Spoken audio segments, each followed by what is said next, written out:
Ces gros oursins dont on n'a pas l'habitude, on pense souvent qu'on va avoir des petits oursins dans les casiers Posca, et puis en fait on se retrouve avec des trucs gros comme la main, donc il y en a 3 par kilo au lieu d'avoir en gros une douzaine par rapport à ce qu'on a en Méditerranée. Pour les ouvrir, on va mettre direct de côté, vous voyez là on a tout un arsenal. Donc on oublie les petits ciseaux comme ça, genre petits ciseaux de bureau, donc ça déjà on peut les virer.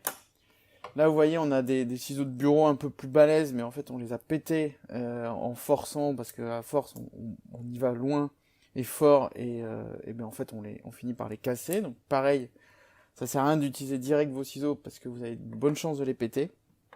Donc, on va retenir plutôt des ciseaux courts avec des lames épaisses. Là, on a carrément une cisaille à volaille. C'est assez court et ça permet d'avoir une prise assez forte au lieu d'avoir ici, là, d'appuyer de loin, on appuie très court, donc ça c'est bien. Ça, on va essayer une pince qui est assez fine en fait au niveau des morts pour pouvoir rentrer dans l'oursin et casser assez facilement, ça peut être bien aussi. On peut le faire avec ou sans gants, ça pique pas trop, et puis comme les pics en fait ils sont courts et assez nombreux, en fait on s'appuie dessus. Voilà, si vous êtes un peu sensible des doigts, ça vaut le coup de prendre un torchon. En fait, on commence par retourner son oursin. Et l'idée, en fait, c'est d'aller rentrer ici, parce qu'ici, on a une petite dépression qui va nous permettre, en fait, de glisser nos outils. Je vais commencer par attaquer avec les ciseaux pour voir ce que ça donne. L'objectif, en fait, c'est de rentrer avec la lame et d'aller couper jusqu'au bord pour ensuite aller tourner et couper toute la partie latérale. Donc, ce qui va nous permettre après d'enlever le capot. Donc, je rentre là-dedans, je force un petit peu. Et après, là, j'essaie de casser. Vous voyez, ça vient pas. Donc, je raccourcis. Et là, j'arrive à casser petit à petit. Et là, déjà, vous voyez, le ciseau, il tourne. Donc, on va tenter deuxième option. Plus puissant. Là, on arrive à casser. Donc, on est à peu près là. On peut commencer déjà à enlever. Voilà. L'idée, c'est de pas aller trop bas. Là, je suis peut-être allé un petit peu bas. Parce qu'on voit la première langue là, qui est là, qui commence à se décoller. C'est d'aller à peu près à ce niveau-là. C'est jamais évident de le maîtriser complètement parce que on force pas mal. Dès qu'on a un peu ouvert, on peut vider cette eau. Ceux qui apprécient les goûts de rose, cette eau est hyper concentrée en goût qui évoque l'eau de rose.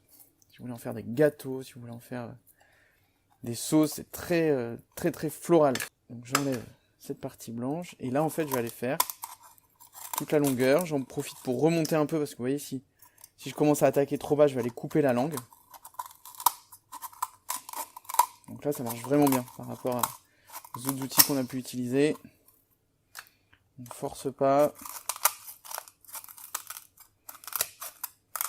C'est vraiment la meilleure option là, si vous voyez. J'essaye dès que je commence à avoir des bouts qui tombent de les enlever pour éviter de mettre des épines et des bouts de coquille dans l'oursin. Et j'arrive à ça. Donc, je continue à enlever cette eau. Là, en fait, on a toute cette partie marron qu'on va enlever. L'objectif, c'est d'aller choper ces langues-là. L'idée, c'est d'aller prélever avec une cuillère, donc cuillère à café assez petite. D'aller prélever les langues et de les sortir. Donc c'est là après qu'on pourra se les mettre sur du pain beurre avec un petit sang. Vous voyez là, quand j'ai le marron, voilà, il se détache assez facilement. Cette partie là verte qui ressemble un peu à des granulés, on peut la mettre dans la sauce. Les langues vont relâcher du jus, donc on peut bien les égoutter direct. On enlève cette partie marron. Et après, si vous voulez le réutiliser, l'idée c'est de bien tout gratter. On peut les rincer et puis après on pourra mettre un œuf dedans pour la suite. Deuxième option pour ces gros oursins, si vous n'avez pas une belle cisaille à volaille, c'est la pince de votre boîte à outils. On appuie un petit peu ici pour se laisser le passage. Et en fait, on va mettre la pince dedans et en fait, au moins elle ferme. On fait petit levier. Voilà, ça permet de faire la première en taille qui est la plus dure en fait, parce qu'on n'a pas vraiment d'attaque. Alors je pourrais faire tout l'oursin comme ça. Pas très précis. Donc c'est à ce moment-là où cette paire de ciseaux là épaisse qui était disqualifiée fonctionne. Donc là on va aller couper. On coupe à plat, donc vous voyez là on est vraiment sur le bord. Dès que je peux, j'enlève cette partie là parce que sinon c'est un coup à abîmer mes langues pendant que j'ouvre. En fait, les ciseaux de bureau, on va dire un peu épais, ils reviennent dans le jeu là. On peut s'en servir si jamais vous êtes en galère. C'est pas l'idéal, mais ça a l'air de fonctionner. Même chose, on se vide le jus qu'il y a dedans. Et on va aller prélever avec la cuillère. L'idée c'est d'aller attraper à la base, remonter le long de la paroi. Hop.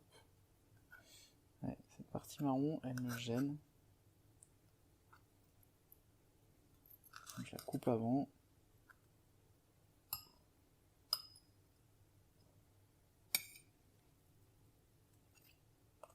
Après, il y a vraiment moyen de s'embêter à les prélever d'une manière hyper propre pour faire des super présentations. On laissera les champions de Top Chef faire ça.